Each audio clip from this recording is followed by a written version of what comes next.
Yes, yes, I know. This is the freshest shirt you have ever seen. Let's just get that out of the way. We can talk about it later. My lucky toad over here made me wear this shirt. He said it looked good. We'll blame it on Toad. And he also wanted to come out here and chat with you all as well because he has some feedback he wants to give on this Elon Musk Twitter situation. I'm going to show you what Elon has been talking about on Twitter, and he's really shaking things up over there.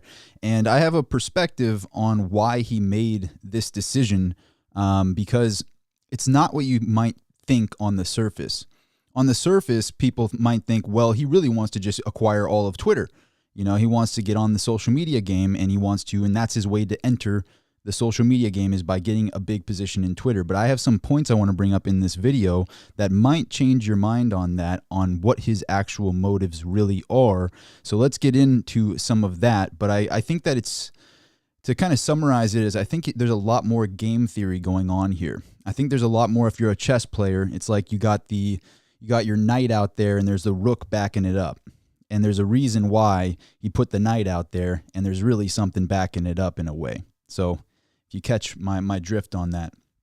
But let me show you what I'm looking at on my screen over here.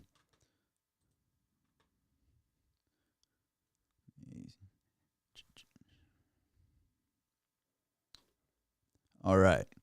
So Twitter actually had a pretty big movement based on what Elon Musk said. It jumped from 39 to 50 at one point, 54 at one point. So obviously huge impact by Elon Musk buying this Twitter position. And then it pulls down a little bit. Now it's down at around 48. But still, that's a $10 movement from 39 prior to this announcement to where it is now. So huge situation for Twitter. Now, here's something very interesting, and something you should know about Elon is look at the amount of Tesla that he holds. Like, he owns a huge position in Tesla. He let go a little bit of his Tesla position, but he likes to have huge chunks in companies. If he's going to have a part in it, he wants to own a big part in it. He wants it to be his company. If that's one thing I've noticed from Elon Musk from the past, is he always loves to get a huge position. So although he is the largest shareholder, there is something very interesting here, and Twitter got a little nervous and they put some stipulations in that not everybody's talking about right now. So I wanted to show you what I'm looking at. So Twitter actually, Elon Musk, a frequent Twitter user, disclosed on April 4th that he held 73.5 million Twitter shares, representing 9.2% stake in the company. Now, there's something interesting in this that I'm not seeing too many people bring up, but on April 5th, Twitter named Musk to its board, and Musk agreed, keep in mind, here it is, Musk agreed not to acquire more than 14.9% of the company while a director for 90 days afterward. So he'd agreed to not buy more than 14.9% of the company. Why would they put that stipulation in? You'd have to own more than 51% to get controlling share in Tesla. So why would he agree to that stipulation, which is something I found to be interesting as I'm doing my research. I think that tells you that this isn't the end game for him. I don't think Twitter is the end game. And keep in mind, I put this, I don't mean to pat myself on the back, but I made this video talking about Elon Musk's secret new project. This is on March 25th. The news didn't break until April. So this was on March 25th. I said that he's getting involved in a social media situation. If you watch this video, it's a short little 9-minute clip that I had made there, and I talked about him getting into the social media game. Now, let's go to his Twitter. He's messing around right now. He's like a motor with no governor. You know, he used to have a governor on. He's like, oh, I don't know if they're going to get mad if I say this. You know, I don't know if I should say this sort of thing. And now he's just going, Twitter's next board meeting is going to be lit. Twitter finally gets an edit button. Like, he's just shaking things up over there, having a blast. And I would argue putting an edit button actually is a really bad thing for Twitter, because then interesting part about Twitter is when you post something, you can't go back and edit it. So it's almost like that, to me, doesn't seem very much like a thing that Elon would do. It seems to me that's what he would do if he wanted to shake up a company and he actually didn't want it to succeed or something along those lines. So let me get into what I think is actually happening here, because this is like, he's messing around with them. He's toying around and going, look, I'm the big dog on the block, and you're gonna abide by what I have to say. Now, the main reason I think Elon Musk did this, which I think is actually genius, like if I was in his position, I would have done the exact same thing. Because one thing that Elon Musk has gotten from his big Twitter following, he's got 80 million plus followers on Twitter. He's never had to market for any of his companies. Do you know how much money a company like Tesla has to spend on marketing to reach a target market to actually get their products out? They would have to spend a fortune on marketing, but they've never spent $1. The reason they haven't spent $1 on marketing for SpaceX, for Tesla, for any of his projects is because he's a superstar on his own. And now what would happen if you trusted only one platform with that kind of power? That is ridiculous power. To have 80 million followers is a ridiculous amount of power there. And if you're going to trust that you have no position in that company and they can just take away that power from you, that is a monetary value. What is that worth monetarily? I would argue it's priceless.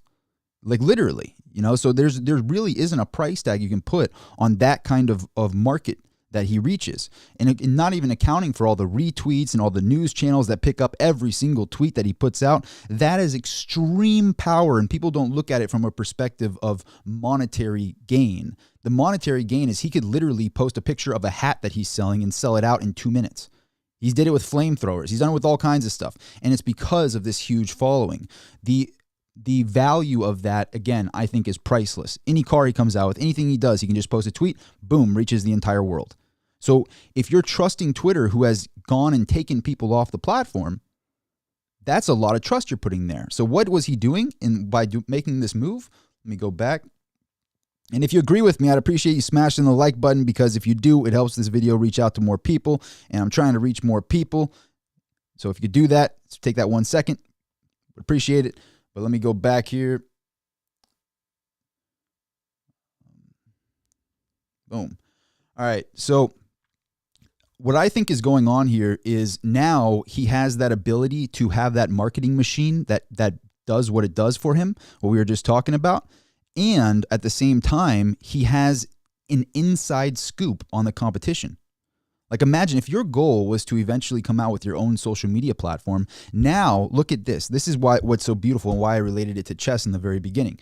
So a lot of game theory is going on here. A lot of Sun Tzu Art of War type tactics going on. I would argue that Elon Musk probably read The Art of War a few times because everything he's doing is pretty much what Sun Tzu talks about in that book. But it's a lot of game theory going on. And I argue that it's like if you're a chess player, again, like you put your knight out there and you see a queen that's lined up to hit the knight and you go, okay, I hope that queen takes the knight because it's backed up by my rook here, and then I'm going to take their queen. Right? I think that there's a lot of game theory going on here. And so here's what I'm saying to get to the point. If he buys a 9.2% stake in Twitter, now they can't take away his following. Now they can't censor and they can't take away his following, right? Because you can't do that to your top shareholder. He's going to be sitting in on board meetings and he's already joking about it, posting, the next board meeting is going to be lit. I mean, this is pretty much the richest guy in the world, just toying with them. And there's nothing they can do about it. There's nothing they can do about it. So they can't. Now he's solidified those 80 million followers. So keep in mind, here we go. You solidify the 80 million followers. And then what is the thing backing that up? Well, now you can literally, if you decide to do a social media platform, say he decides to do Muskgram. I don't know. Some new Instagram calls it the Elon Muskgram. It's a terrible name. He makes his own social media. He can now post that he's made this social media on his Twitter. And because he's on the board and he's the largest shareholder, they can't stop that tweet from happening. You see how big of a deal that is? 80 million people, the entire world, can find out instantaneously that you're going to create a competitive platform while you can eat from the inside out Twitter, and then create your own platform and then advertise your new platform on said platform, and there's nothing they can do about it. They could have gone back in his tweets and said, oh, you said something funky back then, that's why we got rid of your account, and this, and that. And they would do that as a competitive strategy if he decided to make his own platform. And now he's solidified that huge following, solidified that ability to market, and then he can now put his own spin on it and create his own platform because it's super easy to code that. I think that he has the team to be able to code his own social media platform pretty easily. But now he has solidified that he can market to that huge following of his, which is pretty much the entire world. And so this is what I wanted to bring up, is a lot of people are saying, is it time to go invest in Twitter? And I'll be honest with you, with Elon Musk shaking things up over there, it gets me interested, and I don't even like anything in the stock market. I don't like having any of my money in a fiat world stock market. That's not where I like to have my money personally. I have literally no money in the stock market right now, like zero in the stock market right now, none. So disclaimer, but it did even get me enticed going, wow, he could really shake things up over there at Twitter. I wonder what he's going to do. But I would be a little hesitant, and this is just my personal opinion, so not financial advice, disclaimer, but I think that there could be a Sung Soo type of thing where he goes into a company and infiltrates it from the inside out. And now he has basically solidified, just to repeat what I've said, he's solidified that he can market on that Twitter anything that he wants, and they can't stop it. They can't kick him off the platform that he is now the largest shareholder of. And at the same time, he can come up with anything he wants to and market there with no governor. And now he also can get an inside scoop on what those governors are. What is actually going on? How far do these tweets reach? What makes it reach more people? How does the algorithm work? How does this all work out? I know on YouTube, if you hit that like button, it helps me with the algorithm. So if you could do that, really appreciate it. But I wonder, like, what's the inside, if you can get that inside information on how that AI works. And keep in mind, he also owns OpenAI. So he also has this huge AI company, right? So huge AI company, has all of this stuff going for him in the AI department, and now he gets the inside scoop on how Twitter works. So it's going to be fun. It's going to be fun to see how this plays out. I really do think, though, that his end goal, the reason, again, that I don't think that this is his end goal is because of this, is specifically because of this. I don't believe that he would have agreed to have that kind of a governor at 14.9%. He agreed that he will not acquire more than a 15% position. So he's the largest shareholder, right? But he agreed that he won't own more than 14.9%, which I think is a pretty big deal. Again, it's just hilarious to me seeing him shaking things up like that and putting and this is getting 1 million likes, 880,000 likes, 100,000 retweets. Hey, look, it's actually starting to reach more than it used to on his tweets, actually. So some of his tweets now are reaching further. I wonder why. Maybe there's something going on, and maybe there's people scrambling behind the scenes going, oh my gosh, we can't governor him anymore. There's nothing we can do. I would be, if I was like anti-Elon Musk, which I'm not. I think he's a really sharp guy. I'm a big fan of his, actually. So it's incredible to see him doing this because he's basically toying with them. And the edit button idea, I think that's a terrible idea myself. So that adds to my theory of, I think he's doing kind of a Trojan horse move here, kind of being like the horse at Troy sort of thing, getting wheeled in exactly like that. And that's pretty much what's going on. So it's pretty funny to see him post and stuff. But look at the reach. The reach is what's so crazy. 881,000 likes, 100,000 retweets. How many people are following those 100,000 accounts that retweeted that? I mean, when you have 80 million followers, but you get that kind of retweet action, you're reaching out to the entire world. Like literally, you're literally reaching out to the entire world. When you do the math up in your mind, it's like, yeah, multiply that out and scale it. You have a web on anything that you tweet out is now reaching the entire world. And so that is intense that he has that kind of power. And now he's solidified that power so nothing can change. Actually, look at this. We've got a new tweet coming out. Show starts in 20 minutes. Okay, so Cyber Rodeo live stream. Oh, yeah, he just dropped the new the Tesla factory in Texas. So, yeah, that's pretty much what I wanted to bring up in here, is that I think that his end goal isn't just being in Twitter. And the reason for that is because, again, he's limited to 15% of the company. And I think he wants to own the whole thing. I think if he's going to be involved in social media, he wants to own the whole thing. I don't think he's going to be like just, oh, yeah, I wanted to get in the social media game, and I'm comfortable only owning a 10 to 15% position in Twitter when I'm the richest person in the world. Like, no, he's not going to be comfortable with that. He wants way more power than that. Let's not forget, Elon Musk is a savage. Like, people tend to think that he's like, oh, he's the renewable energy nice guy. Oh, he's saved the planet sort of thing. Like, and he is partially that. But at the same time, I know he comes from Silicon Valley, and I know a lot of Silicon Valley people, and those people are not nice. They'll smile at you, and they will stab you in the back while they're smiling at you. That's just how they are in Silicon Valley. And so he rose up from there, and he succeeded from there. So if you succeeded from Silicon Valley, odds are you're a savage. Like, it just is the way it is. And so I don't think people tend to forget that he is a very cutthroat individual, and I think that that's his plan here. I think there's a lot of game theory going on. He wanted to make sure that he could not lose his huge following there, and he wanted to make sure that all of Twitter is basically a sitting duck now that can't stop any of his tweets. And if he decides to market his own platform, they can't stop that. They can't turn off his account anymore. They can't go, oh, he's creating a competitive platform, now we're kicking him off Twitter. No, they cannot do that. He is now the largest shareholder, so there's nothing they can do to stop him now on reaching the masses. And that is a brilliant, for the price of $3 billion, when you're worth as many, over 100, what is he, like almost 200 billion now, something like that? He's up there so much. A mere $3 billion to him is nothing. That was the greatest investment he's made. I really do think that's one of the greatest investments he could possibly make with his fortune. If I was worth $200 billion, $200 billion. I don't know the exact amount, but let's just say 200 billion. It might be more, it might be less. It's a lot. Hundreds of billions. I would have paid 10 billion for that. Like, literally, I would have paid 20 billion for that. It was worth 50 billion. Because at the end of the day, what is the value of getting your word out to the masses ungoverned, unstopped, and there's nothing anybody could do to stop you reaching the entire world instantaneously at your fingertips? What is the value on? What is the price on that?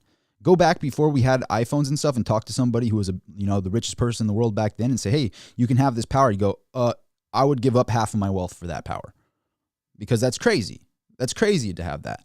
So some people look at it and go, oh, you want to waste $3 billion on that. Oh, you could have done so much other things with that money. I go, that's probably the greatest investment he made. It was probably worth like 10, 20 billion. Even if Twitter was worth 50 billion, it would be worth paying 25 billion for that 10% position just to make sure that you can't get governed. You can't get stopped on your tweets going out there. And if you decide to make a competitive platform, you can make that, and you literally can go, hey, I made my own social media. I like Twitter too, but I made my own social media. I'm going to stay as a board member on Twitter, but I also made this one at the same time. So if you want to go over there, 80 million people, go over there.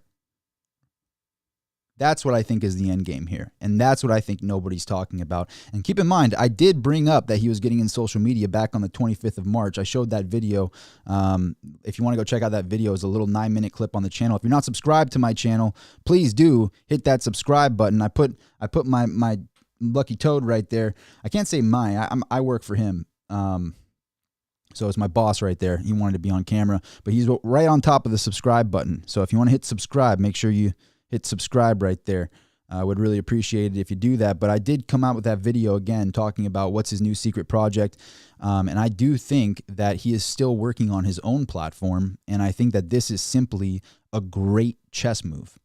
Like, even if he wasn't working on his own platform, still a great chess move. But I don't think he's looking to jump into Twitter and go and shake things up and make it this great company and do all this different stuff over there. I highly doubt that.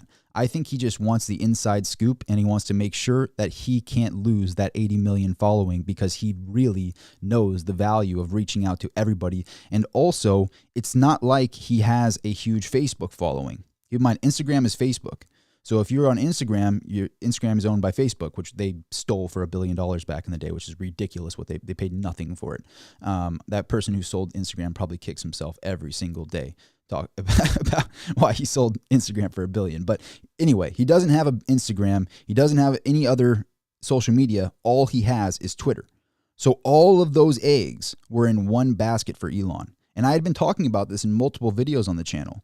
So that was what I think is the brilliance behind this, is he has all his eggs in one basket, but that basket now he is the top shareholder of, and he can't stop. He can't be stopped on that platform now. Now he has a place to reach out, and I think he's going to go and make his own platform and then advertise it on Twitter because they can't stop him there. That's what I think is going on. Elon isn't this like jokey guy playing with memes, all this Dogecoin stuff. I think that that's him just literally toying around. But at the end of the day, he's a very serious, cutthroat, savage businessman.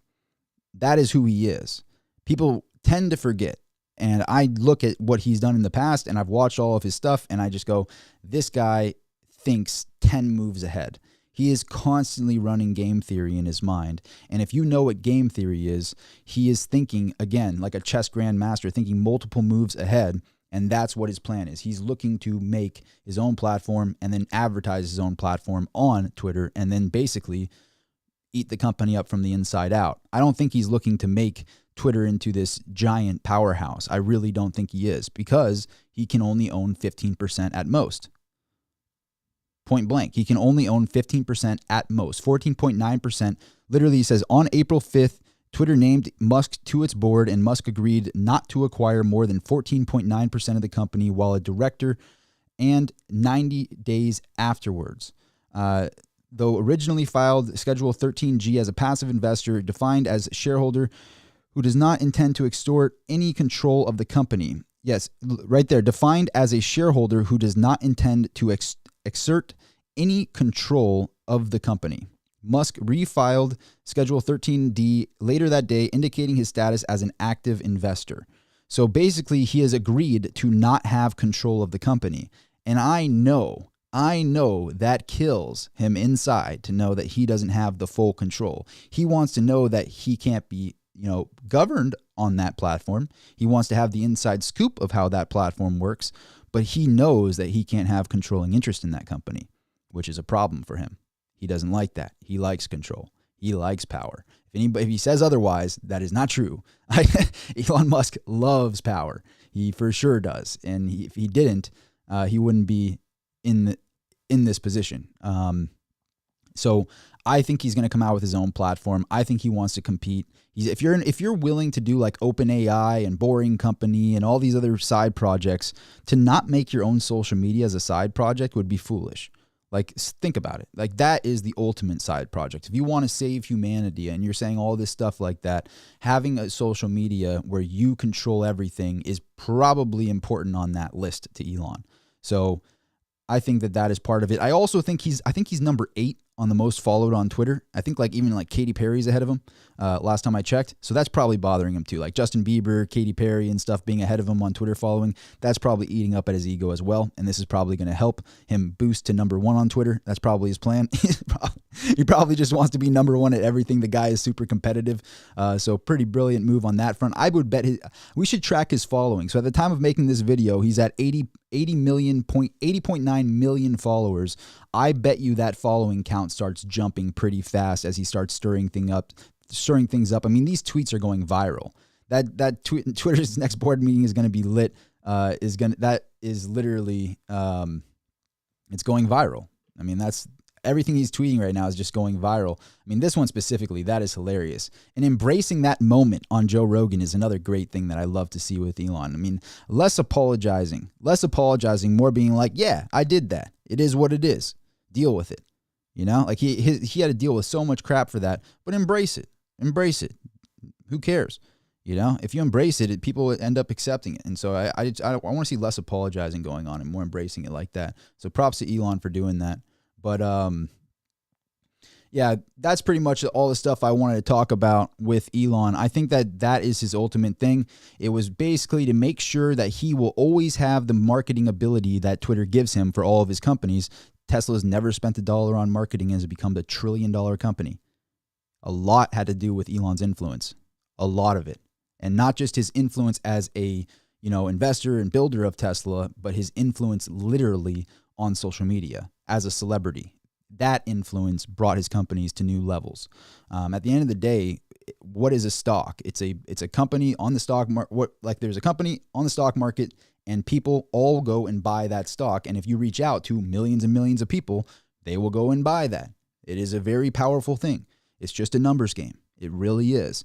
And that kind of numbers game is not something to play around with. And he wanted to secure the bag. That is, when I say secure the bag, he wanted to secure that no one can take that away from him. And I think it was a brilliant move. I think that was a really, really brilliant move. That's my take on it. Let's get to some comments in here. What does people think? Some people think that I'm crazy. Some people agree with me. What do you think? Buck Moon Salon, 14.9% must be the threshold to fire everyone. It might be. It might be. It's probably, I'll tell you what, that the internal, it would be fun to be a fly on the wall over there, wouldn't it? I would love to be a fly on the wall in those boardrooms and stuff and being like, oh my gosh, they're probably freaking out right now. They probably can't even handle it. Oh, that's funny stuff.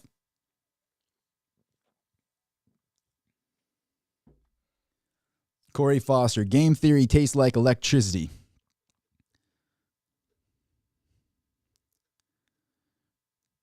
Yeah, the other thing too, yeah, someone just brought up his polls. So his polls are, I mean, he's shaking things up pretty big. I mean, here's one of his polls that he put up. Let me go over there.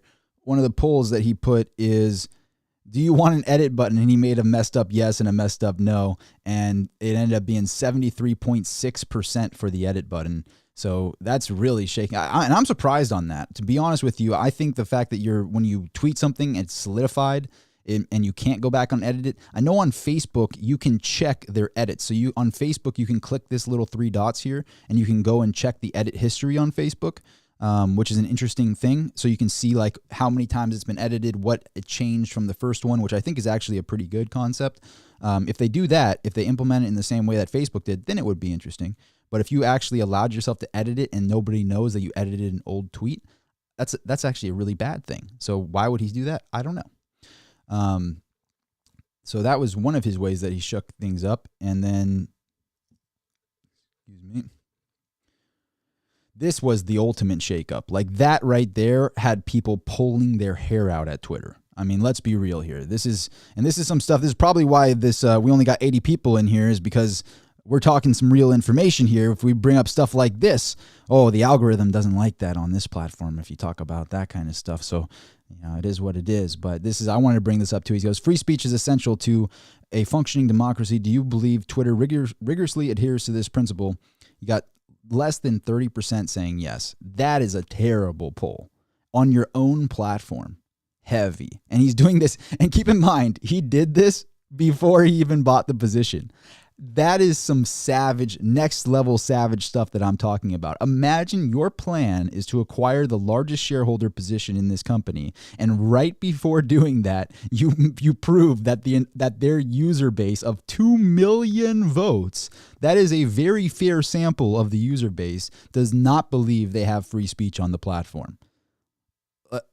And then he goes and buys a 10% position right after that and becomes the largest shareholder in the company, a 9.2% position. That is some funny stuff. Props to Elon for that, because that is hilarious. And he goes, the consequences of this poll will be important. Please vote carefully. Oh, it's great. You got to love it. You got to love it. That is some funny stuff. So those polls are really shaking things up over there. First, he did that one, proving that everyone on the platform doesn't think they have free speech, and then on top of it, and I just can only imagine that if you're sitting at Tesla on the board meetings there and you see that tweet, like, what do you think? Like, people put in the comments there, like, what do you think that they're going through when that happens? You're going like, okay, wait a minute, this is. What do we do? He just made a tweet saying, do you think you have free speech on this platform? And 70% of people said no. Like, that's crazy. That's crazy. Like, if you're there, like, you're scrambling at that point. You're begging him to come on and be an activist investor or something like that. I mean, he basically used their platform to attack their platform and prove their platform is flawed before coming to the table and saying, I want a 9.2% position in your platform. And people think he's a nice guy? People think Elon's a nice guy? No.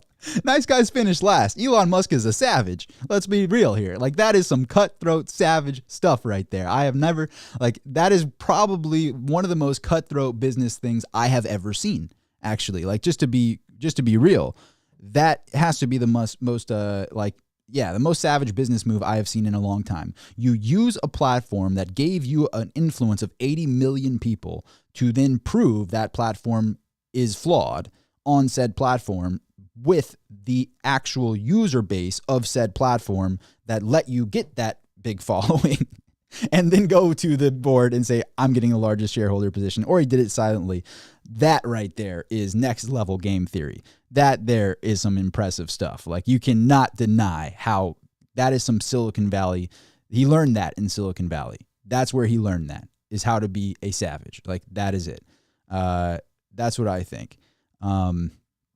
So yeah, it's pretty impressive. And then just to add to how much game theory is going on here, if he goes in and does that, now he gets the inside scoop. And now it's like, what would be even more savage than what he already did, using the platform to attack the platform, then go and buy a position in the platform within like a week.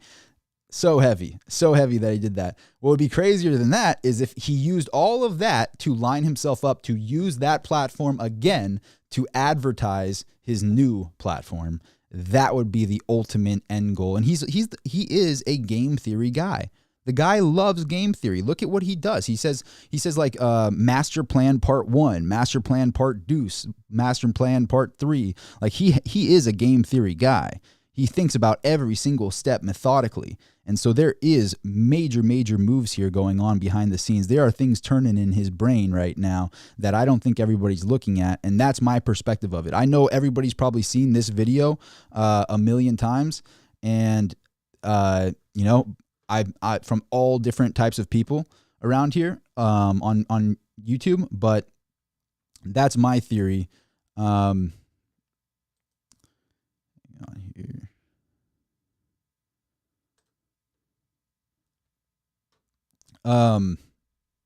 Sorry, we had a spammer in the comments. I gotta handle that. Let me see here. I want to get to some comments here.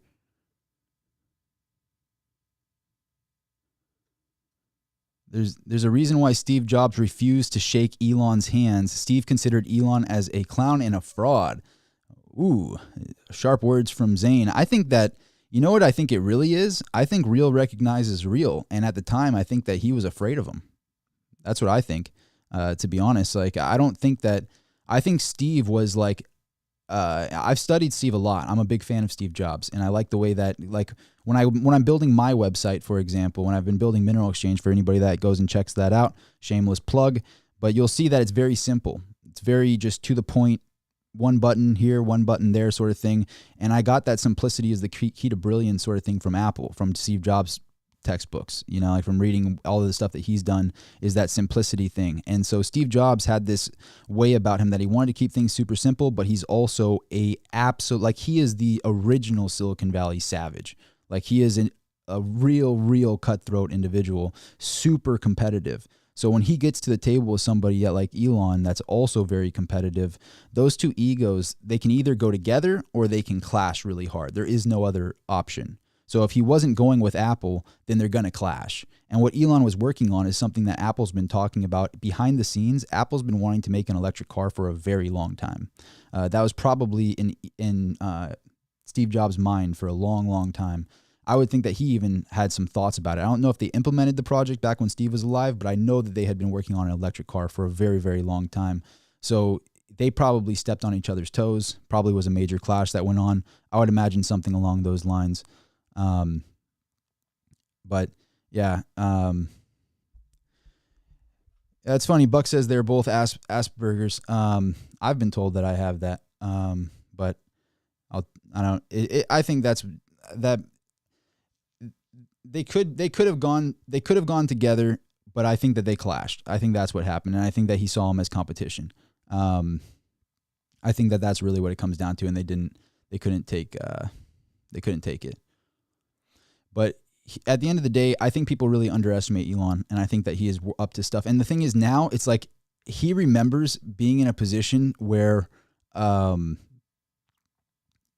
he didn't have this kind of capital. He's been in positions with Tesla where they almost failed, like within a week, they would have gone bankrupt. And now he's in a position where, like, he is just cash heavy, has the entire world at his disposal. I mean, it's going to be interesting to see what he pulls off over the next few years here, because he's just going to be working on all kinds of stuff with that kind of money. Like, I don't even know what I would be doing if I was in his position.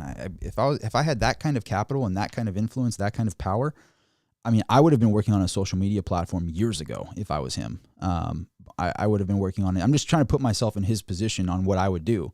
And looking at the decision he made for a mere $3 billion, that was a steal of a deal. A steal of a deal. To solidify that big of a following and to solidify that nobody can mess with you on a certain social media platform. I mean, you'd have to just completely turn off all of Twitter. Apple would have to like take Twitter off of the Apple Store or something to stop him now. Like there's no way that he can be stopped. But now if he goes and then, well, here's the ultimate game theory. He owns the internet in the sky now. He's been shooting satellites up for a very long time with Starlink and putting internet around the world to the point where he literally gave Ukraine internet. Like that's some pretty big power right there. If you have the power move to go, hey, yeah, I gave you internet. Oh, your internet's shut down? Yeah, boop, here's some internet for you. Anybody think about like how that's the craziest? That is so much power to do that. Like, oh, they shut down your internet? Oh, boop, here's some internet for you. Have satellites on their way. Boop, here's some internet. Like that is intense. So, and if he owns his own social media platform, like that is, how do you decentralize the internet? Well, if your satellites and stuff are based on the ground, if you have a lot of ground stations, that's a problem. So Starlink basically helps decentralize the internet by having it up in the sky. I mean, how do you get them down? Well, you take them out with lasers or something? Like, and there's so many satellites up there, it would be very hard to stop it.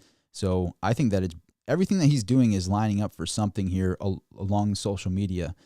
I really do think that. I'm just curious on what he ends up doing in regards to money. He's always shilling for Dogecoin, but at the end of the day, they own Bitcoin. Like at the end of the day, Tesla owns Bitcoin. They don't own anything else. They own Bitcoin. They don't own crypto. They own Bitcoin. So why did they choose that? You say one thing, but at the end of the day, you're owning Bitcoin on the balance sheet, and they haven't sold that Bitcoin position. They only sold a tiny bit of it, I believe. So I'm wondering what he ends up doing in regards to shaking things up with money. But it seems like he's really doing some master chess stuff right now. I really do think that there's a lot of stuff going on behind the scenes where he's doing a lot of chess, and he's basically just playing around with the pieces on the back end and backing all of them up, making sure the rook is backing up the bishop and making sure the other rook is backing up the knight, and making sure he's just making sure all of the pieces have backup. And then eventually he plans to make his ultimate move and declare checkmate. And I think he's being there's that saying, and I love this saying, is don't speak until it's time to say checkmate. Just stay quiet until it's time to say checkmate. Don't let anybody know your moves. Just be quiet. And the only time to speak is when it's time to say checkmate. And I think that's what he's doing. I think he's going to basically do that. William says, false, they also own Dogecoin. I don't know if somebody search for me on the internet right now. Do they own Dogecoin? What are their percentage positions in Doge or Bitcoin? I don't believe they own Dogecoin on his balance sheet. I think Elon himself owns it, but I don't think that Tesla does. I would have to double check it. I think that they accepted Doge for like hats or something like that, like just for fun. But I don't think that it's. Lady Baba says Facebook is over. They are gone in a few years. I don't know. I think I disagree on that because I think one of the most undervalued platforms right now is Instagram. So I actually have been posting on Instagram a lot now. If you haven't been following me on Instagram, at Rob Sultan on Instagram, shameless plug, head on over there, shoot me a follow there. And I also, on my Instagram, I always put in my story when I'm going live. So if you check on my Instagram, you'll see like auction updates on my website. You'll see all the stuff that I'm working on. You see all the collectibles that I own and sell and stuff like that. And you'll see whenever I go live or I drop a new video, I post in the story on Instagram, so you get an extra notification if you don't get one on YouTube. Often the notifications don't work here for some reason. So if you follow me on Instagram, you will get a notification through the story on the Instagram. But I think that Instagram is very undervalued. I think there is a kind of, Twitter actually is something that I don't like. I've been on Twitter a lot and I actually don't like the platform personally. That's just my personal opinion. I like YouTube, I like Instagram, and Instagram is owned by Facebook. See, that's where I know, that's where I can correct you, lady. Insta already replaced Facebook for a bit. I know, same company. Okay, so I was just going to point that out, and then I didn't read the end part of your comment. So it's the same company. So they didn't really replace Facebook. They're the same company. So they might just change they could change the Instagram logo to a Facebook logo or to a Meta logo or whatever, and now It's all the same thing or something along those lines. But they're starting to cross those platforms together, and I use Facebook quite a bit. Facebook groups are very, very powerful. Very powerful. I think that there's a lot of interesting points to them. There's obviously a ton of flaws, but I don't think Facebook's going anywhere, in my personal opinion. I think they're on the up and up. If anything, I think that the two powerhouses are Facebook and YouTube. I think that those are the only two that matter. I think Snapchat, if any platform that I think would be like a bad investment, one that I wouldn't use anymore, is Snapchat. Snapchat is the worst. It is the worst. If you go on Snapchat, you get an ad every other 5 seconds when you go through Snapchat, like on the different things. Like they're just monetizing way too much on Snapchat. Really is a terrible experience. And what Instagram replaces everything Snapchat can do. Literally everything Snapchat can do, Instagram can do, and better.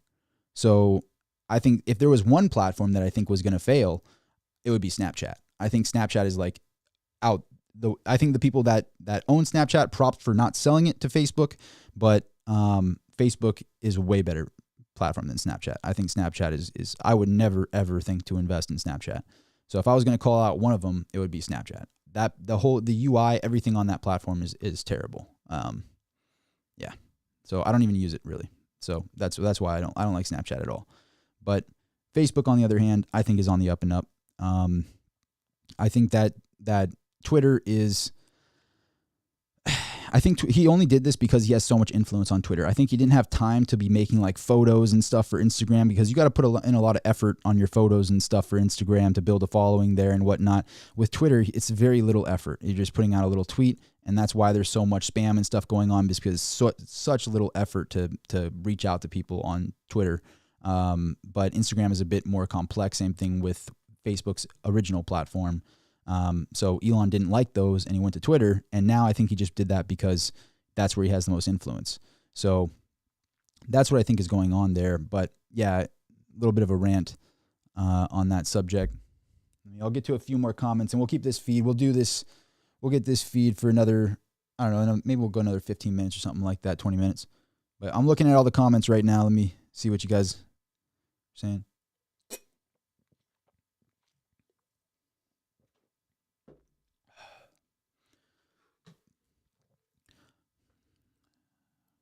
Hang on, I missed out. Even Google doesn't get everything. You own the internet, you own all IP.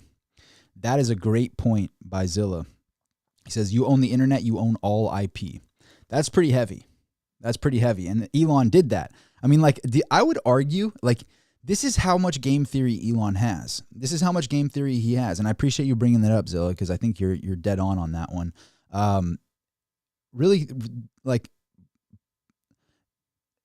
pull that apart in a way, because it's like, okay, he told everybody, oh, we got to get this great shot of a green, terrarium on Mars. Let's go to Mars. That big dust bowl of that big red planet dust bowl over there. We got to have people to get inspired to go and do a project like this. That's why we're doing SpaceX. Why did he do that? Because he knew that NASA was giving out money if you could compete for their projects, right? So he beat Boeing and stuff for that money from NASA, and that's what he literally got, the government money, the NASA money, to fund SpaceX. And I would argue he has that much like savage game theory that Mars never really even was the motive. The real motive, if you were going to like percentage basis it, like Mars was like 5%, and 95% of the motive was to do Starlink. Because he's using those relanding rockets to put satellites up at very little cost. Like, it wasn't just about, like, he got the space station job from NASA, and he got all of that, and he got all the money. Excuse me, but then he used all of that money to fund the project that was the original idea, which was Starlink. You own the rockets, you can shoot up the satellites. I think that just shows you how much game theory Elon has. He doesn't let people know what his real tactics are until it's too late, until he can't stop it. And that's what's happening. Like, he's sitting there and he's going, okay, how do I get satellites in the sky and then completely own all the IP around the world and own all of the internet? Like, it's one thing to own a website. It's one thing to own a company. It's another thing to own the entire internet. Like, That's heavy. That's extremely heavy. And I bet you his internet is going to be way faster upload than any other internet, way faster megabit and way faster upload than any other internet out there. I would imagine he's going to have like just a better product. So people are going to choose to use Starlink over like, Spectrum or AT&T or something like that. And so there's so much game theory going on to the point where he got everybody distracted with Mars. Going, oh, wow, SpaceX is about Mars. Wow, that's a great thing. Yeah, let's go to Mars. We need to have something to inspire us. Let's go to Mars, right? Like, yeah, Mars. That's what we're going to do. And Elon's sitting there like, ha, ha, ha, yeah, Mars. You guys got the Starlink satellites ready? We got the money now. Let's put the Starlink satellites up. Like, that's his thing. That's what Elon does. And then now he declares checkmate. He doesn't even talk about it. It's probably part of his real master plan, the stuff that he doesn't release. That's what he's doing. And I see behind the smoke and mirrors of what's going on. And I just see there's way, way more than what meets the eye with this Twitter acquisition. There's way more than what meets the eye with most of the stuff that he's doing. And I would argue that we're going to start seeing things starting to play out a bit. And now that he has the money, I mean, keep in mind, he has a gigafactory now in China. He has a gigafactory now in Berlin. He's got a gigafactory now in Texas. He's got a gigafactory in Nevada. I mean, like, the guy people have not been looking at how much he's doing. And now he owns the internet in the sky. I mean, I'm a big fan of Nikola Tesla. I'm a big fan of like Edison, even as a businessman. I think Nikola Tesla got robbed, but I'm a big fan of these older figures. And people remember the Einsteins, the Teslas, the Edisons, like all of these, we remember all of them. But Elon is like, people will read about him in history books way, way into the future. If we're around then, I think that he's just doing so much at one point that it's like, it's pretty impressive. Even if he's mitigating all of this, just to mitigate this amount of things at once is like, it's intense. That's a lot. So for him to be the richest person in the world, it's going to get interesting. I mean, he's doing some major power moves here. Major power moves. Buck Moon Saloon says, internet is so bad in most of the world, Starlink will make trillions. Everyone has an iPhone, 8 billion customers. Everyone has a phone, 8 billion customers. I agree. I mean, he's just after these. It's almost like Elon Musk sat back, thought to himself, what are the biggest industries in the world to disrupt? What has the most money? The energy sector. $1 trillion, multi-trillion dollar industry. The auto sector, multi-trillion dollar industry. Those two alone, energy and auto, are like the biggest industries. If you really think about it, like those are the biggest ones. And he entered both of them. And then what's the next one? Internet. Just like you said, another multi-trillion dollar industry. The internet provider space.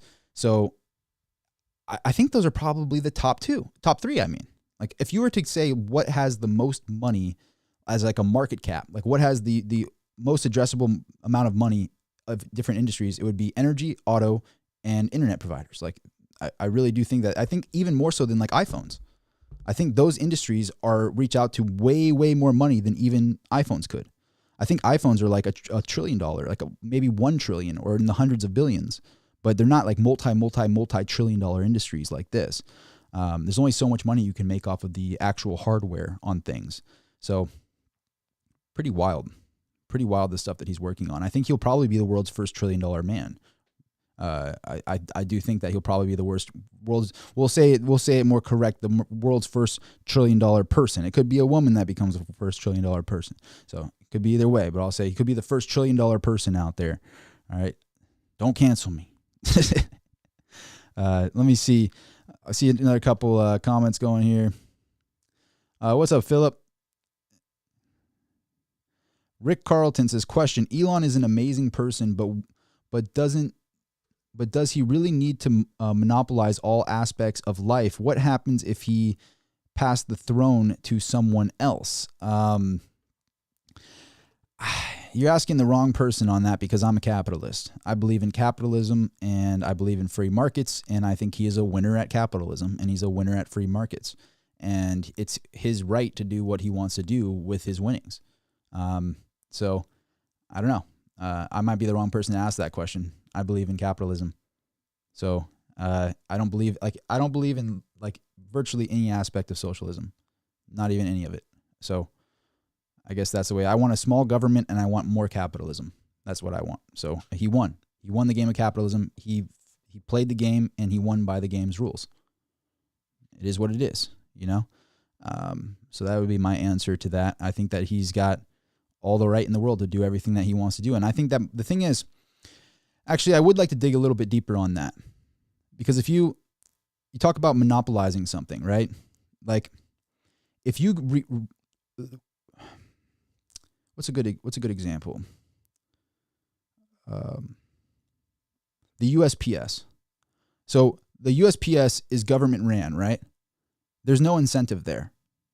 There's no incentive to operate.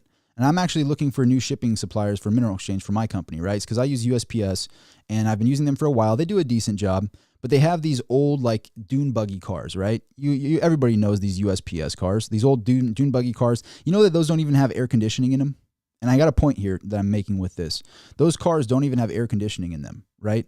And the real reason for that, and the real reason why you go to your USPS and you notice their cameras are from 1992 and they're using like Windows 93 or something like that on their computer setups, and this is like they're dealing with billions and billions and billions of dollars of packages every day, like going around the world. Like it is a huge thing. The Postal Service is a gigantic thing. But everything is outdated. Everything is garbage. If you get something delivered by Amazon, you get to actually track the delivery driver on his way to you. Why don't they do that with USPS? I have no idea. Why can't you track the driver with a tracking number and see how long they are to where they are in town and if they're going to be closer to your area? They do that with Amazon. They don't have any of those things, and the reason for that is there is no incentive for them to do so. There is no incentive for them to be a more efficient machine. None. There is no owner of the USPS. There is nobody to monopolize on and capitalize on the USPS. There is no incentive. What happens when there's no incentive? People don't care. They go, I want my paycheck. I don't own any part of this company. I don't care. Pay me my check. I'm going to do the bare minimum to get my check. I don't care about the outdated cameras. I don't care that my drivers drive around glorified dune buggies from 1982. I don't care if they have no air conditioning in these glorified dune buggies. I don't care about any of that. I just want my paycheck. That's it. Pay me my $5,000 a month. I don't care about this company. It's not my company. There's nobody running this company. It's the USPS. It's government ran. That's why I'm such a capitalist. I went to a FedEx facility the other day, and you could eat off of that floor. You could eat off of that floor. It was so clean in there. It was all internal. You had to, literally, the people that went to work had to have clear backpacks just to get in the FedEx facility. They had to wear clear backpacks. When they went out for lunch, they had to use a clear backpack. I pick up on little things like that. And I toured this FedEx facility because I wanted to start using FedEx for my company. And I'm going, okay, what's the difference here? Well, the difference is FedEx was created by a owner. FedEx was created by capitalism. That's what FedEx is. There is somebody who has an incentive to be better than the USPS. Why is Amazon delivering packages on a Sunday? Anybody ask that question? Why is Amazon delivering packages on a Sunday? Why are they delivering them within one day? Why can you track the drivers on Amazon? Why are Amazon's cars, these fancy brand new cars made in 2021, 2022? Why do the drivers look so happy with Amazon? I'm sure they're probably not as happy, but they're happier than the USPS ones. And their cars, they probably have AC in them. They seem real fancy. I see the ones driving around the block. They're brand new. Why is that? Because Jeff Bezos owns the company. Because a capitalist runs it. He wants to be better. He wants to be better than the competition. He or she, whoever's running these companies, they want to be better than the competition. USPS, they just want to show up and get paid. That's what socialism does. When you don't have an incentive to be at your best, you don't get things like this iPhone here. This is a supercomputer with a super camera with, this video camera would have cost $20,000 in 2002. The quality of this camera would have cost $20,000 in 2002. This is $1,000 for a supercomputer that looks like this in my pocket. The reason for that is because they wanted to get Nokia out of the business. They wanted to compete, and Steve Jobs wanted to make a ton of money. Capitalism is why you have that iPhone to make that comment saying, oh, well, let's not let them monopolize. Capitalism is what caused you to be able to write that comment for so cheap. That phone should be $1 million in your pocket. Point blank. So, I mean, I have to rant a little bit on that because I don't want that just to go over. That is why I'm so much opposed to socialism. If we don't want to progress as a society, if we don't want to see things move forward, then let's bail out everybody for their student loans. Let's make sure the person flipping cheeseburgers pay for the person to go to college and slack off and get themselves in debt when they knew they were getting in debt in the first place. They deserve it. They deserve to be in debt. I don't know if they deserve that big of an interest rate. I think that's pretty wrong. Take away the interest rate and make them pay back just the principal. That'd be great. But this whole like socialism movement is terrible. It's terrible. It's a horrible thing. Capitalism is why we have all of these things. So that's what I happen to think. I think that the reason why you see FedEx being so much better, Amazon is so much better than USPS, is because they have the incentive to do so. That is why. And if you take away the incentive to do so, then that's the problem. That's what I think. Is there problems with capitalism? Sure. There's a million problems with capitalism. I could name a bunch of them. But at the end of the day, what is the other option? There is no other option. It is capitalism is the only one. So I agree with the principles of capitalism. That's what I think on that subject. So sorry about the rant on that, but I happen to think that, he won in capitalism.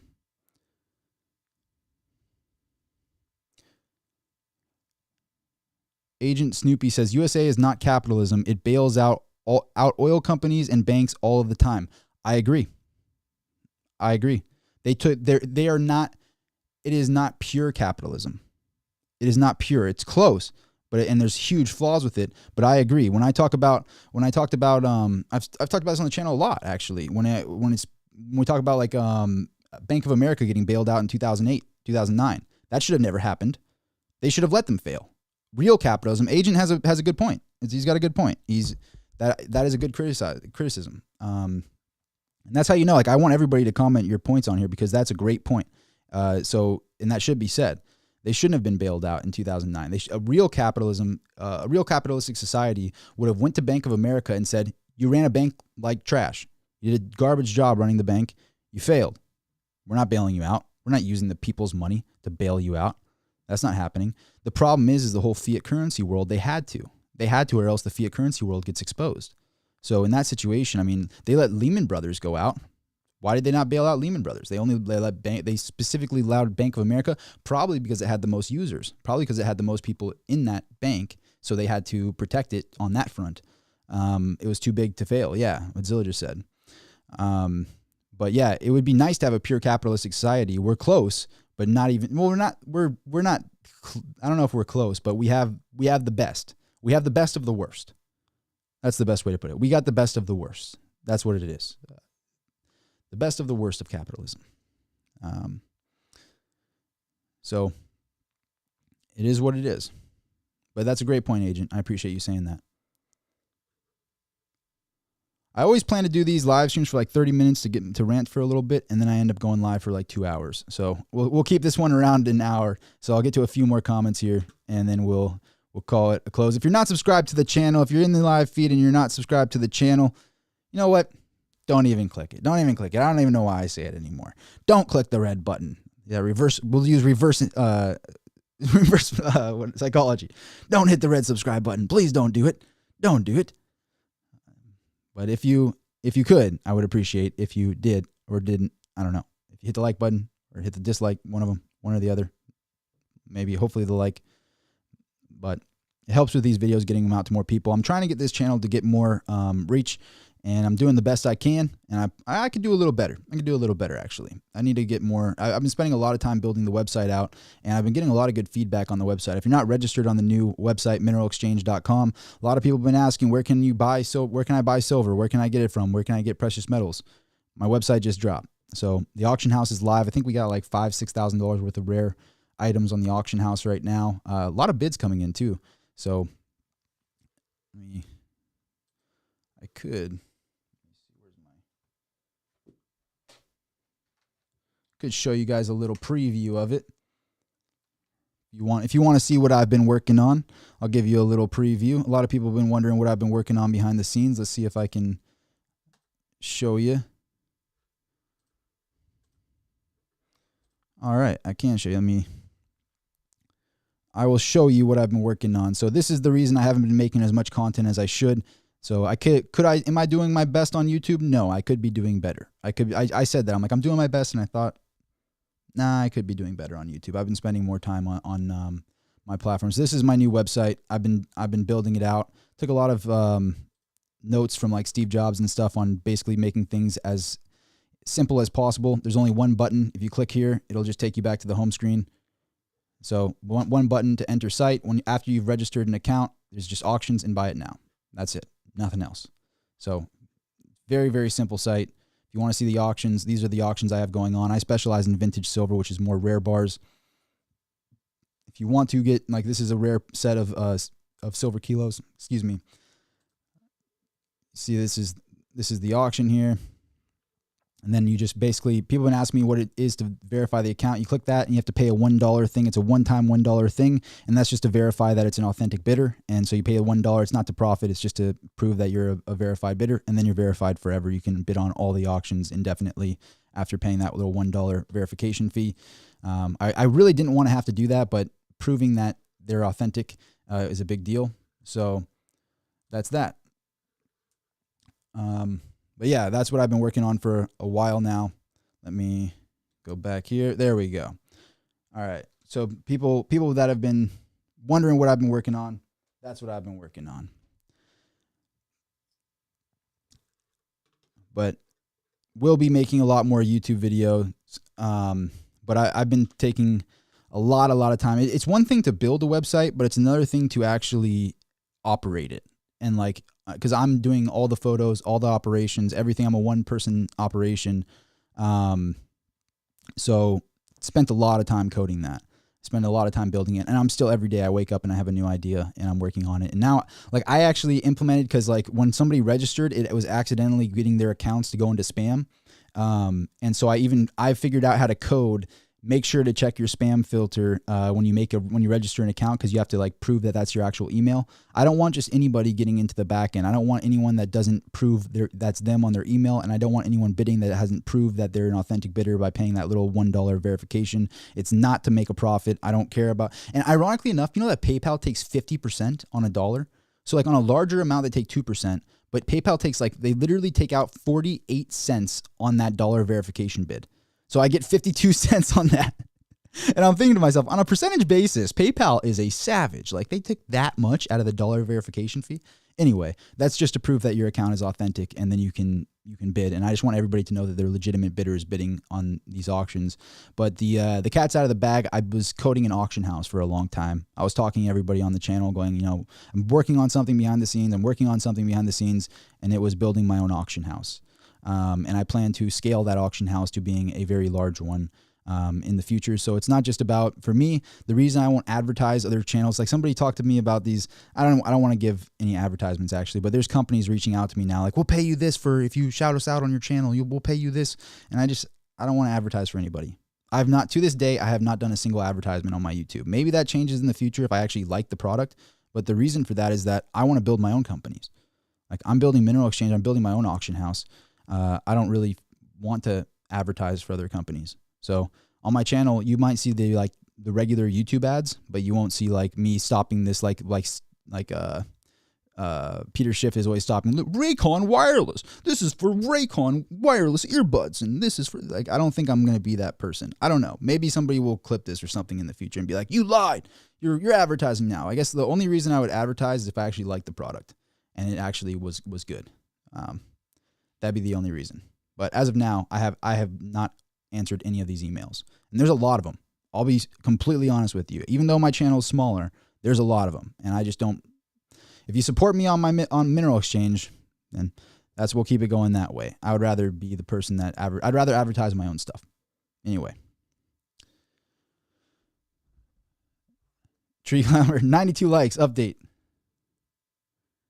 That shirt company. You want to know something about this shirt? There's a line. I think it was Warren Buffett said this line. He goes something along the lines of like, everyone thinks I wear a a $10,000 suit or a $20,000 suit or whatever. I just happen to make a $50 suit look like a $10,000 suit.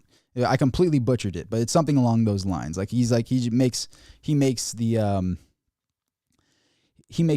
cheap stuff look expensive, and this was actually like $11 from a thrift shop, if you can believe it. I was walking through a thrift shop with Toad, and Toad was like, "Yo, that one right there, that one is gonna get you more views on YouTube. Pick that one out." And so, yeah, this is a thrift shop shirt. So I want to make it look like it's a fancy shirt. Spray tan. This is an authentic one. This is an authentic one, brought to you by Actual Sun. Believe it or not, Jason, authentic one. You can see I got freckles, man. And when I was in high school, I got bullied for having freckles. Nowadays, they got filters to have freckles. It's crazy. The world's flipped upside down. It is authentic. That tells me it's looking good, though. It tells me it's on point. What brand is that watch? This is a Seiko. This is a Seiko.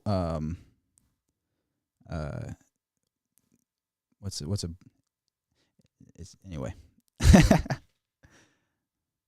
Let me see. We'll get to a few more comments here.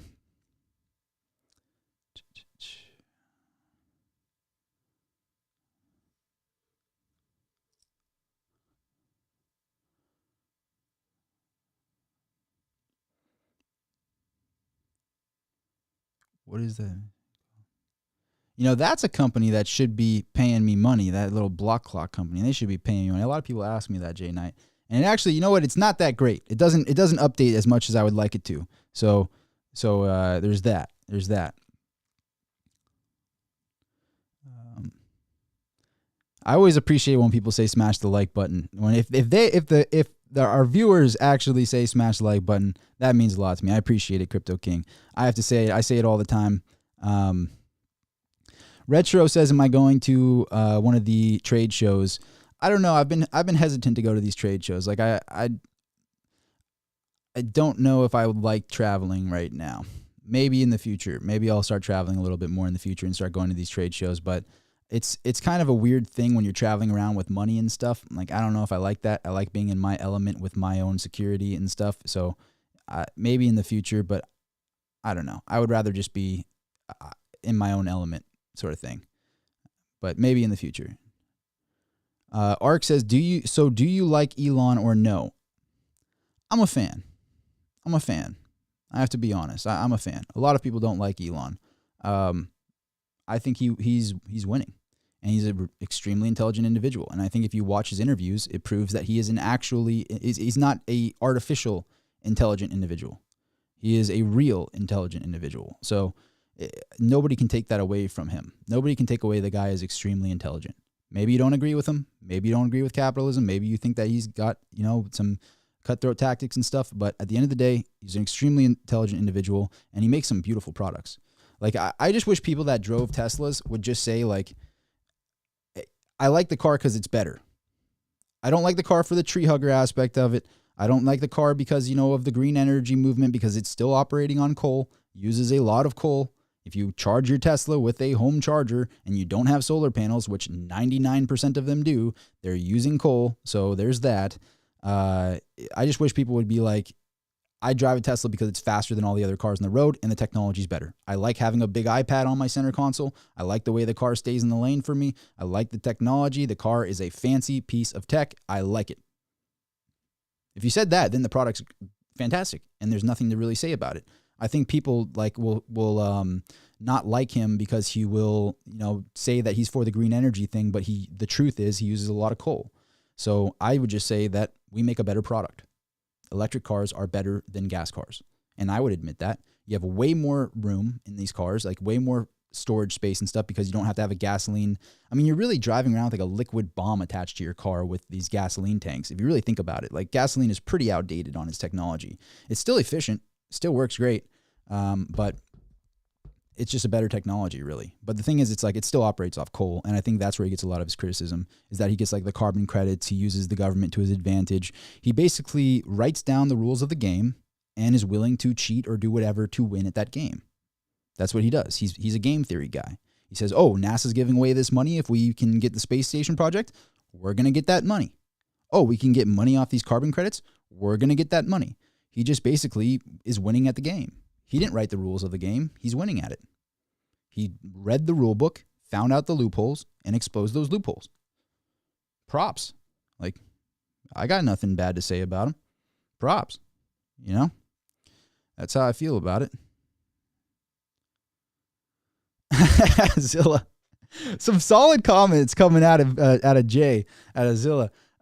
He's like, I wonder if you combine Elon's kids' names, it's the formula of unlocking the universe. That's some funny stuff. That is some funny stuff. Some of the names are pretty wild, man. They're pretty wild. They're out there for sure.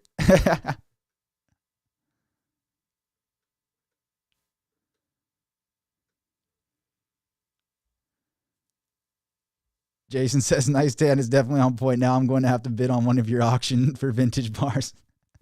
Please do. Please do. They're live right now if you want to see. If you want to see it. But there's going to be a lot of other auctions on there too. I'm going to have like regular bullion bars on auction as well. And I'm actually coming out with my own product lines pretty soon. So be prepared for that. I'm coming out with my own stuff very soon here.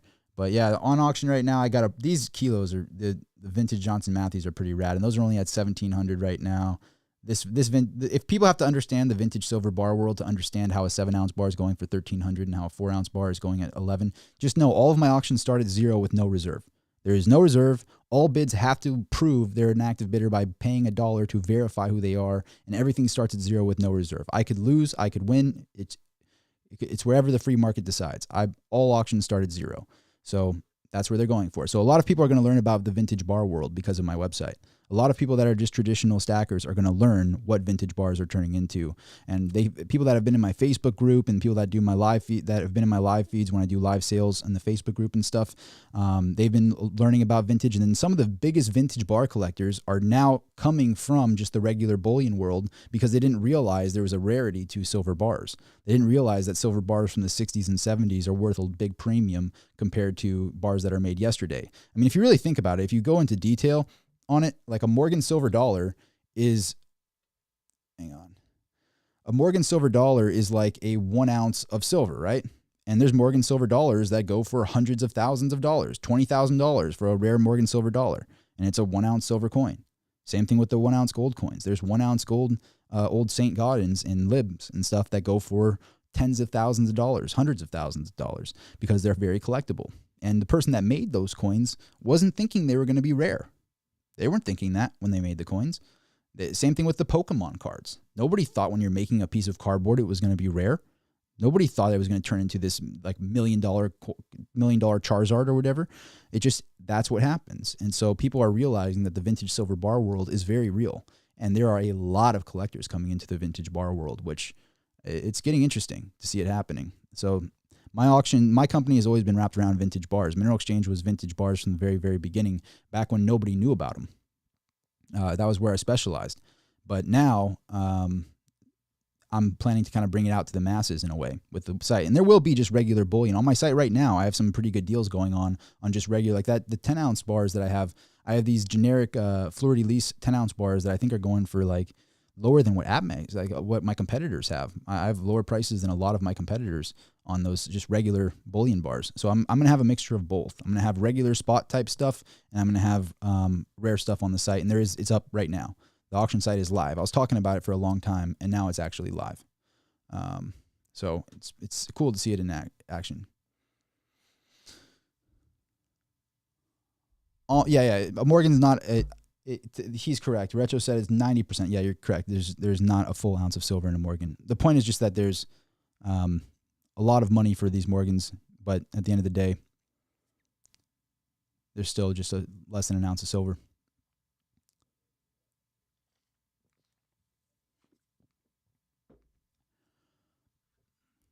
And there's actually, I never miss these super chats. Diesel powered. I just want you to know I saw that. Deal powered. I appreciate that super chat. He says, thanks for the videos, Rob. I love your insight. I appreciate you, Diesel powered. And that means a lot to me too. When you do a super chat and you didn't even have a question, I would love to answer a question for you or something. But it means a lot to me. Thank you, Diesel powered. Thank you, man. Just to do that and just be giving a comment means a lot. Or just to give a compliment, rather. It means a lot. Thank you.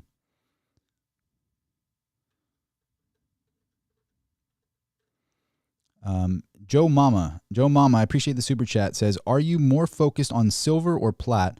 Platinum market cap is smaller and 30 times more rare than gold. Excuse me, I got to think about this one for a second.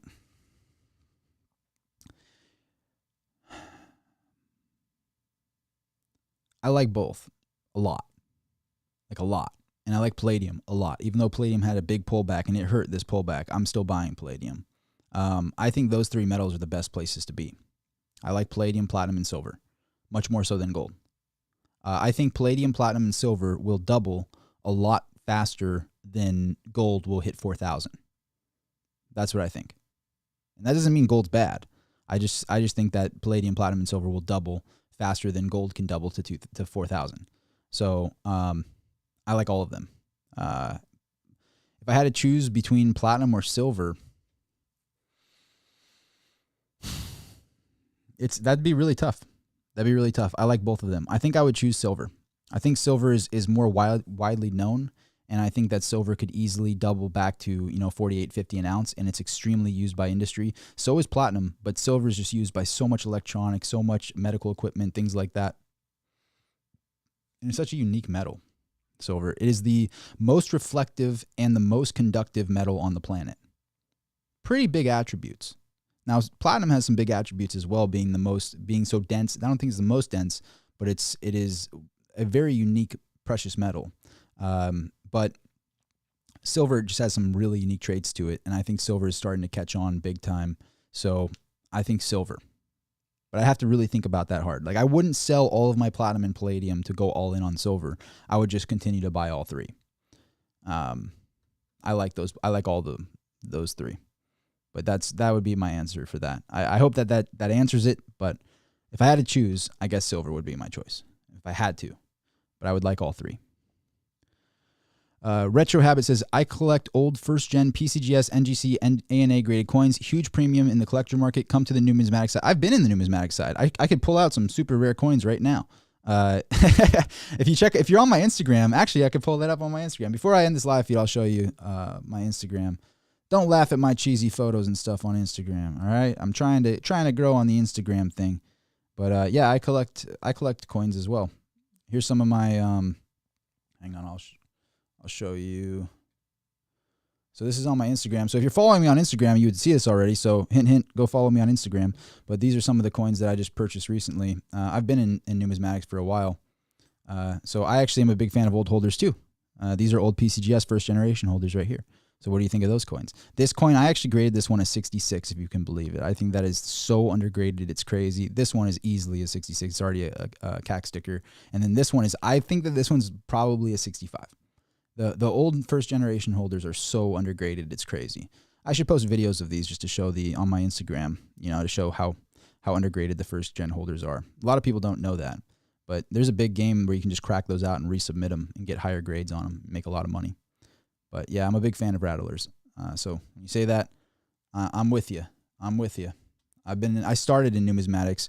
Basically, my journey started with a coin. Like I worked with coin dealers and I saw in their safes, and I'm like, wait, the coins are cool. So the first thing I did is I learned numismatics from one of the top graders in the country. That's the person I kind of protéged under, was one of the top graders in the country. Still is one of the top graders in the country. And I learned the business in that way. But I saw the silver bars in the safe, and I was like, whoa. The coins are cool. I like those coins. But you have, like, bricks, like the real brick. And I saw, like, they had, like, 1,000 ounces, like, Comex bars and stuff. And, like, I'm, like, looking in the safe, and I'm looking at this filled safe of silver, and I'm going, like, I like that. And then I saw the rare vintage silver world, and I got lost in all of that. But, yeah. So I'm with you, man. I still have a specific taste for coins, a specific taste for certain kinds of precious metals. I've always been a big fan of the older stuff, and that's the stuff I sell on my site. So if you want to do business with me, there's a lot of places that do business, and maybe I try to be competitive because I have a lot lower overhead than my competitors, especially on a wholesale basis. If people are on my wholesale buyers club, like, I highly doubt that there's a big supplier that could beat my prices because I don't have anybody to pay. I'm just a smaller operation, so my overhead is so much lower than my competitors that I don't think that they could beat me on a wholesale basis. But I try to be competitive on just a retail basis as well now with the website. And with auctions are auctions. I can compete with an auction because everything starts at zero with no reserve. So I'm gonna start rolling out consignments. There's gonna be a lot of really cool vintage stuff. Probably coins rolling out. Well, when I say probably, definitely. There's gonna be watches, coins, minerals, all kinds of stuff is gonna be on the auction house. So I'm just starting it very small right now, but it will be growing into a much bigger thing, and coins will be a big part of it. So anybody who registers on the account, who signs up to be a bidder, shows me some love there. I really appreciate it. And I'm watching the people who win the auctions.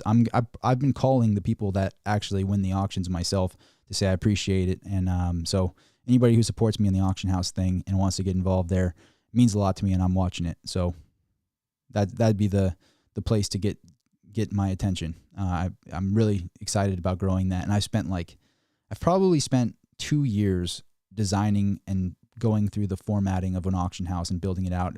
It's been in the back of my mind for like 5 years, but just recently I put in so much effort into growing that. So anybody who supports my website means a lot to me.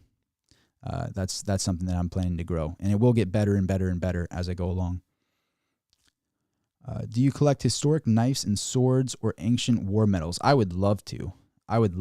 Right now I have to focus my efforts because a lot of people think that I'm like some sort of like extremely, extremely successful person worth tens of millions of dollars or something, and I'm not. I'm still on the journey. I've had some pretty good success for my age, I guess, but I'm not stopping anytime soon. I'm just getting warmed up.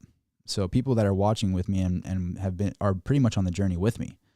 Well, maybe in the future when I get some more expendable income or something, but people would laugh if they saw the kind of car I drive and the kind of like they see this fancy watch and they see all this fancy stuff, but they don't realize that that's all investments. Like this watch, this is a perfect example of that. If people said my watch is worth more than my car, way more. And the reason for that is I paid $10,000 less than what this watch is worth. Maybe less than that. It might have gone up like $15,000. This watch is close to like doubled in value. If you're smart about where you place your money, it can grow for you. So most of my stuff is like everything that I show off, like when I show off $100,000 worth of silver, this is all investments. This isn't like a showboat thing. Like if someone drives down the street with like some fancy car that's going down in value, like that's showing off. But everything that I'm showing off per se, and I want to be very clear about that, is an investment. It's an investment or it's inventory or whatever it might be. So I'm showing it off and I'm trying to give lessons on it and teach about it, but it's not just to be showboating. It's not just to buy stuff right now. It's like I'm definitely, all of my money is in investments. I spent so much money getting that website dialed in, learning how to use the website, all of that stuff, paying for my domains. If people knew how much I paid for mineralx.com, we're talking about Elon Musk in this video, right? SpaceX, I own mineralx.com. So I made it Mineral Exchange because everybody can remember Mineral Exchange, but I also own mineralx.com. Which is a very, very expensive .com. Same thing with Mineral Exchange. Very expensive .coms. Own both of those. Like I spend my money on that kind of stuff right now. But in the future, I would love to be involved in like samurai swords and stuff like that. I always watch Pawn Stars and I see what they have. Like there's a Dana White episode where he like bought a bunch of samurai swords. That was super cool. Yeah, I would love to have a collection of like a war room collection. That'd be rad. Jafanda Ward, would I sell a 30-minute phone call? I would.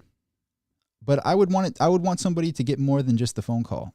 Like I would want, in the future, when I come out with my own products on the website, I might add that as like a feature. I might say like with this 100-ounce silver bar comes a 1 hour conversation at 30-minute or 2 30-minute calls at whenever time you want, sort of thing. You know, I would do that, but I want you to get something out of it. I wouldn't want to just sell my time like that. I would want it to be like beneficial, where it's like you got a product in addition to that. So maybe you got a good deal on it. Maybe like you got a good deal on an auction, and then you also get that as an addition to it because I just appreciate the support with the auction house. Yeah, I would do that. That's a great idea. Yeah, I think that's a great idea. I would definitely be involved. Yeah, definitely. If you're not, when you register on the account, you get put on the email list, and I don't put spam emails out. Whenever I email, there's literally going to be 1 or 2 emails a week, which is basically going to be, this is the new products for the week, and this is the products ending. So all auctions end Sunday at 5:00 p.m. Pacific, 8 p.m. Eastern. Every single auction ends at that exact time. They don't end at random times. They start on Monday. They end on Sunday at 5 p.m. Pacific, 8 p.m. Eastern. Very, very just basic and easy to follow. And so that's the only emails that go out. There's not going to be spam. So if you sign up and you register, just know that that information is not being used as spam, but I will be sending those 2 emails out if you register on the account. And to see into the back end, you have to register. So I did that for a reason, because people that are bidding on auctions, they kind of want to be private. eBay is so like public about it. They kind of want to be private. So it's like, I want to make sure that they're legitimate emails on the site, and I want to make sure that they're legitimate bidders. So I verify the $1, and it's not to make money. It's just to verify the account. And ironically, PayPal takes 50% of that. So it's definitely not for the money, but it's to verify these bidders. And everybody knows that the people that bid in, Lix59 says, your website won't work on my end. Keep sending me new activation emails every time I try to sign in. Check your spam folder. If you read the fine print on that, it says check your spam. Sometimes it gets sent into the spam folder because it's a new website. So as it grows, it won't happen anymore, but just make sure you check your spam folder, because that's what the problem is. I've gone through this a few times with people. So just make sure you go to your actual email. If you go to Gmail, or if you have whatever email provider you have, make sure that you check your spam folder. And that's where you'll see the activation. You just have to I think you only have to activate it one time. You verify your email one time and a lot of websites do this. You verify that that's your email, and then boom, you're in. And then you won't have to do it again. It's a one-time thing. So I think that you haven't ever verified it. Also make sure that you typed your email correct. You might have had a error on your email, or put a space where it didn't need to be, or something like that. So make sure you plug your email in right, and then it will work. So those are the 2 things. Either there was an error on your email when you wrote your email, or it's in your spam. Got 4 activated times emails. Take a screenshot of it and DM me on Instagram. I'll look for it. Take a screenshot and DM me on Instagram. I'll help you on it. I'll make sure that it gets fixed. I've had a lot of people have been subscribing on it, and so I haven't had any problems after talking about the spam thing on there. So I think that solved most of it, but there must be some sort of weird issue going on here. Maybe you typed in something different, or I don't know. I have to double check. But if you activated it and it won't let you in, there's probably something going on. Maybe, I don't know, I would have to double check. Maybe try a different browser or something along those lines. But take a screenshot and DM me on Instagram. I'll see it. I'll check it after this video. Appreciate you letting me know. See, this is where my time goes, just so everybody knows. In real time right now, people wonder, like, we need more content. We need more content. I'm trying to put more content out, but at the same time, I'm building a real company. And so there's a lot of stuff going on.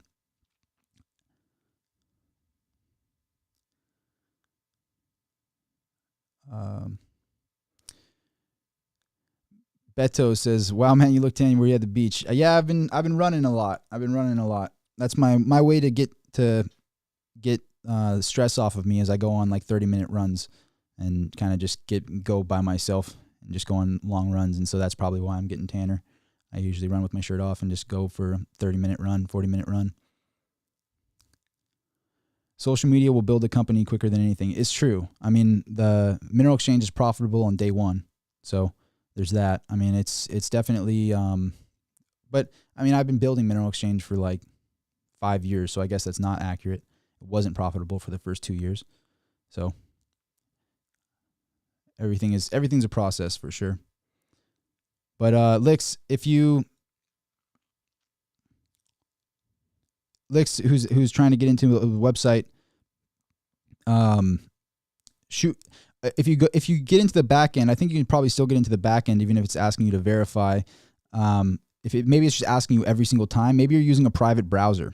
That might be what it is. You might be using a private browser or something along those lines, and it's making you verify it every time you go in, which you would still use the site. You just have to verify every time. I don't know if I would rather it not do that. I feel like it only asks one time. Like I've tested it a few times on my own, and I use a private browser and it worked fine. It only made me activate it one time. So I'll have to look into it, but info@mineralx.com. Info@mineralx.com is where you can email me, and I will get it out to my coders, and I'll make sure it gets solved. So that is the email, info@mineralx.com. I'm sure you have email. He said he didn't have Instagram, so either shoot me a DM on Instagram or shoot me an email.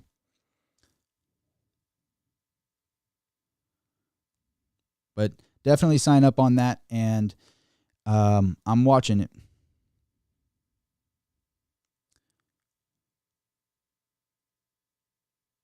By the way, I owned Hooters since 1982. I'm not following you, Licks. I'm not following you. But shoot me an email if you need help. Had to click the not spam button on notifications because emails did go to spam. Okay, so vacation, and then it didn't ask you again, right? Vacation.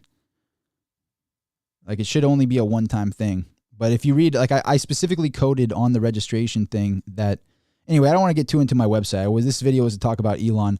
Just know if you watch my live streams in the very beginning for the first 30, 45 minutes, it's just only talking about the subject and the title. But I like to sit here and talk in the comments for a while too in these live streams. So if somebody's watching this after I post it, because I always post these live streams, that's why we tend to ramble and talk in the comments. And I love to do that. I'm not going to stop doing that.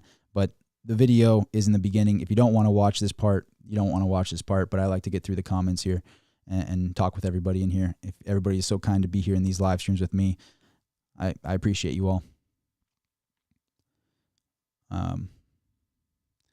What date just are you wearing? This is a Psycho.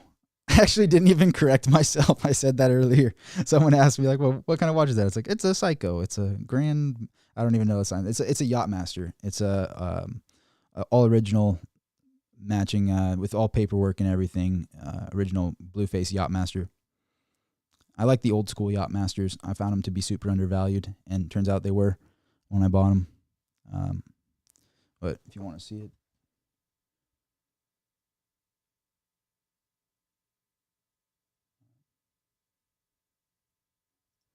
I don't know if it might have not been, might be blurry, but people have been asking me in the live stream, so I love this watch. I wanted this watch when I was like a little kid. I wanted the President and I wanted that watch, and I got both of them. So those are my two. I like those. Gabrielle says, do you think Bitcoin will plunge significantly in the next few months? That's a multi-billion-dollar question. Hundreds of billions of dollars question. I think it's still seen as a risk-off asset. I think a risk-on asset, rather. I think it's still seen as a risk-on asset. I think we're seeing a detachment with precious metals where stocks are down, like today, stocks were down, precious metals were up, right? So precious metals have detached the way that I want to see them detach, and Bitcoin hasn't. So when the market crashes, it usually takes Bitcoin down with it because it's seen as risk-on. So it's very possible to see a pullback. I'm in Bitcoin like as my insurance play. Like I believe that Bitcoin could succeed to a very, very high amount. It could be $1 million a coin 10 years from now. So if it goes from 40,000 to 20,000, from 20,000 to 30,000, 30,000 to 60,000, 60,000 to 30,000, that all doesn't matter to me because I'm just accumulating a position and then I'm just sitting on it for a long time as an insurance play. I don't see a better place to park my money in the digital realm. So that's my digital hedge. I believe in precious metals and Bitcoin. Those are my two places. So, but I'm not really too interested on the timing of it. It's just more so just the most money that I've ever made, that any investor really friend of mine has ever made, is by sitting on their hands. By having a good idea, a good investment, sitting on their hands and not getting distracted. Know who always is bragging? The person who's always bragging is the one who's not making money. The person who's always bragging and saying, oh, I had a 20% gain and I did this and I did that is a trader. And traders always lose. Like 95% of traders lose. So I don't like to be a trader, and I was watching, what's this guy's name? Jay Bravo, right? And he's selling like these like his videos are to sell his strategy or whatever on how to trade. And I'm like, people that don't make money with their strategy teach their strategy to make money.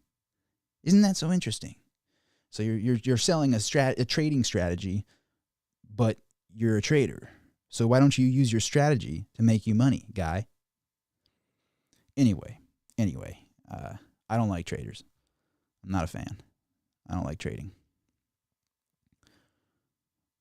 I like if Bitcoin was gonna if you have a macro thesis on everything, you'll make a lot more money. If you think, I've done the math, I think Bitcoin can get to $1 million by 2035. Does it make sense to trade it? If it's at 40,000, if it's at 10,000, if it's at 50,000, 20,000, if you think it's going to go to 1 million by 2035, 2032, do you care? No.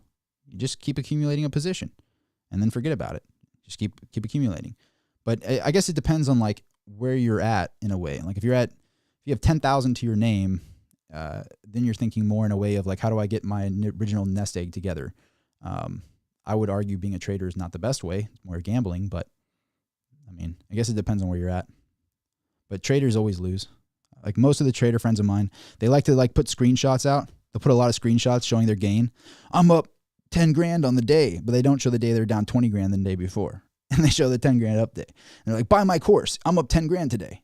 The next day they're pulling their hair out and they lost 30 grand trying to sell their courses more to cover their losses on their trading.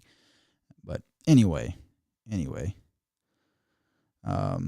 that would be fun to put John and Rob in. Is John J. Bravo? Sorry, J. Bravo. I called you out. I'm sorry. I didn't mean to do that. Actually, no, I'm not sorry at all. I don't care. But if you're selling a course, why don't you just do your tactics and make money? You wouldn't want to debate me. It would hurt. If you want the loss screens, there's Wall Street Bets. Yeah, Wall Street Bets is intense. The loss screens on Wall Street Bets are super, super intense. But that aside, I don't mean to bash on them. I like the hustle. I'm a capitalist. If you sell your courses and people get value out of them, I'm sure they do get a lot of value out of them. Props to you. I don't want to bash on somebody selling their courses. I believe in capitalism. I think it's a good thing. If people want to buy it, they get value from it. You provide value. I see no problem with that. I agree with a lot of his stances on things in his videos. So I don't want to, it's like Peter Schiff. I want to bash on him for being so anti-Bitcoin, but at the same time, I agree on pretty much everything he's saying. So same kind of thing. So yeah. Anyway, I was planning to do a 30-minute live stream, and now we're at 1 hour and 40 minutes. That's what everybody does to me. I appreciate everybody for being in here. If you haven't subscribed to the channel, please do subscribe. If you haven't checked out my new website, please do check out my new website, mineralexchange.com. If you haven't hit the like button, would really appreciate it if you hit the like button. Really does help with my channel. Really helps get this information out. So I really do appreciate all the people that hit the like button. Appreciate all of you. I hope by spending as much time in these live streams, you know how much I appreciate you. I plan to do them for like 30 minutes, and then we have such good conversations in here that I have to go for 1 hour and 40 minutes, or an hour 37 minutes now. So I appreciate you all a lot. I really do appreciate all the support, and I plan to be making a lot more content. Just know, when I'm not making content, I'm not out partying. I'm not out hanging out with friends. I don't even really have any friends, to be honest with you. You're my friends. You're my way to be social in a way, because most of the time I'm just a recluse, building stuff on my computer and just reading books and stuff. So I'm pretty introverted in that way. So I appreciate you all for being here and allowing me to talk, because it's kind of my outlet. You're all kind of my therapy in a way. So Vacation says hello, my guy. He appreciates you as well, Vacation. People that are like first watchers of my channel are like, "What is he talking to, a golden frog?" Like, no, it's a toad. Everybody calls him a frog. He doesn't like that. Clearly he's a toad. Clearly he's not a frog. He is a toad. And there's lots of pictures of him on our Instagram, at Rob Sultan on Instagram. So please do follow me on Instagram as well. But again, thank you all so much for all of your support, all the love. It means a lot to me. I love you all. I really do appreciate all the support. I'm really looking forward to building more presence on YouTube. And I do want to get to 100,000 followers this year. So anybody who shares my content, anybody who helps get the word of my channel out there, you're helping me fulfill that dream of getting to 100,000 this year. I've said it a lot of times. I'm working on it. We're making a little bit of progress, but not as much as we need to be making to get to 100,000 this year. So I'm going to be putting in the work, and we're going to make it happen. Let's see if we can get the laws of attraction in our favor. Let's see if the secret really works.